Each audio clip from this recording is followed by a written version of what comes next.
Tatalakayin natin ngayon ang tungkol sa pamayanan ng sinaunang Pilipino, ang Ilaya at Aylawod.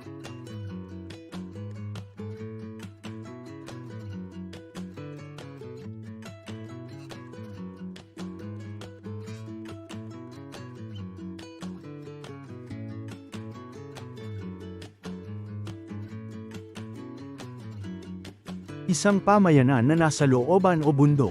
Ang pangunahing hanap buhay ng mga tao dito ay pagtatanim at pangangaso.